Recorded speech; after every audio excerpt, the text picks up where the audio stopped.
Hello friends मु Shubhashree cook with देवा channel रे आपण मानक स्वागत करुच्ची।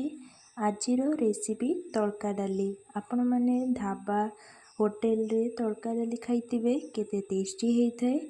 मो रेसिपी को फॉलो करंतु वीडियोटी को लास्ट पर्यंत देखंतु आपण माने मध्य घरे इजीली टेस्टी ढाबा स्टाइल तड़का डाली बनै परिबे। तड़का डाली मु नहीं मिक्स डाल बा तड़का डाली। फास्ट तड़का डाली के मु 7 ରୁ 8 घंटा बतरे नहीं। 8 घंटा पर देखंतु डाली भल भाव सोख हो तापरे मु गोटे कुकर रे डाली देदेवी सेथिरे पानी देदेवी 2 ग्लास तापरे लूण देदेवी तापरे हल्दी देदेवी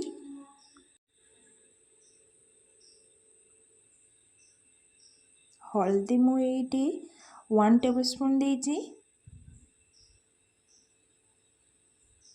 तापरे कुकर रे 2-3टा सीटी आइला परे काढ़ी देबे। देखंतु एटी डाली एटी सिझी जाइछि भल भाबरे। तापरे मु एटी पियाज नेइछि, अदा रसुण टमाटो तड़का मसला कंचा लंका। करेईटी गरम होला परे मु एटी रिफाइन तेल देइछि, आपण माने सोरष तेल नै परिबे।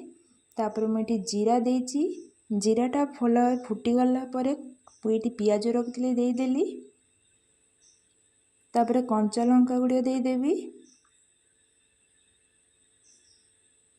मुझे 2टा बड़ पियाज को फाइन चॉप कर नहीं। तापर एगुड़ा सब भाजी मु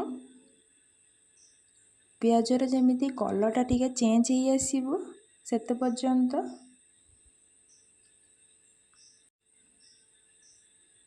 देखंतु टिके टिके आम कलरटा पियाजर कलरटा टिके चेंज हो आसुचे।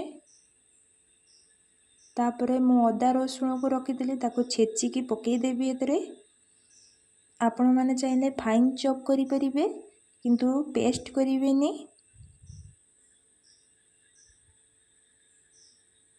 तापर टे भल भाव कषिबी। तापर ये मु टमाटो दे दूची। मु 2टा टमाटर को एमिति चॉप करि नेइची।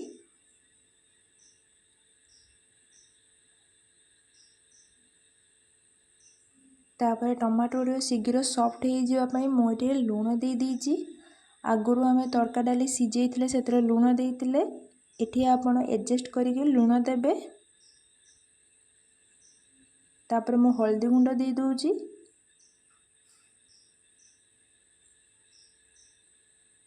तापर काश्मीरी लंका गुंड दे दूची। तापर एगुड़ा सबको टिके भल भाव कषिबी। तापर मुझे जीरा गुंड दे देवी।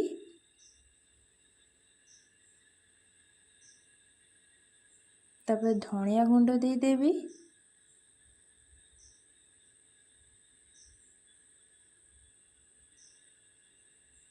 तापर एगुड़ा भल भाव कषिबी।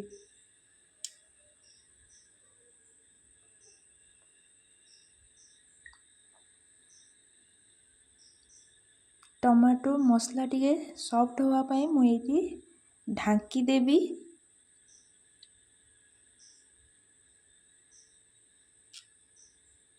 देखंतु ये तेल टी भल भाव मसला बाहरी आसलानी। तामाने आम मसला भल भाव हो गलानी। ताकू मु टिके आउ टिके कषिबी।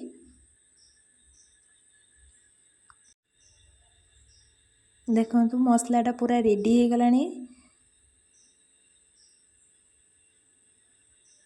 तेल भी बाहरी गलानी। तापर मुझे जे सिझेकी रखी तड़का डाली से गुड़े पकईदेवी।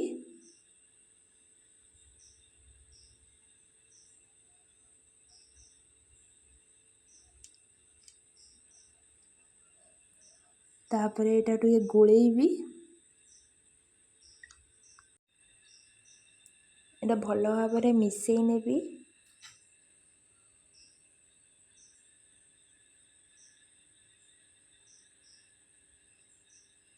तापर ये मु तड़का मसला रखी सेटा देदेवी। आपण माने ये तड़का मसला मार्केट रो इजीली पाई जिबे। ତଡ଼କା ଡାଲି ବି ପାଇଯିବେ, ପ୍ୟାକେଟ୍ରେ ଥାଏ।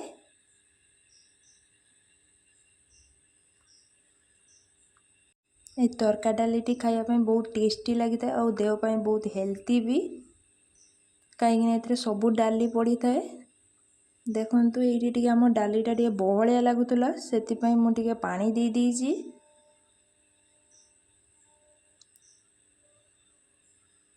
ଏମିତି ହିଁ ପାଣି ରଖିବେ। ତାପରେ ମୁଁ ଢାଙ୍କି ଦେଲି, 5ରୁ 10 ମିନିଟ୍ ଏଇଠି ଫୁଟେଇବି। ଦେଖନ୍ତୁ ଏଇଠି ଡାଲିଟି ଭଲ ଭାବରେ ହେଇଗଲାଣି। ଆମ ରେସିପିଟା ଏଇଠି ରେଡ଼ି ହେଇଗଲା, ତଡ଼କା ଡାଲି।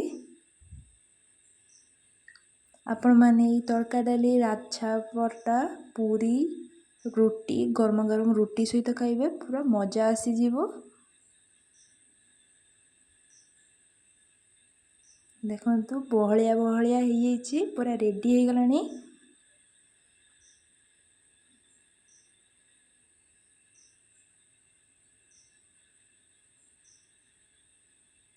ତାପରେ ମୁଁ ଏଠି ଗରମ ମସଲା ଦେଇଦେବି।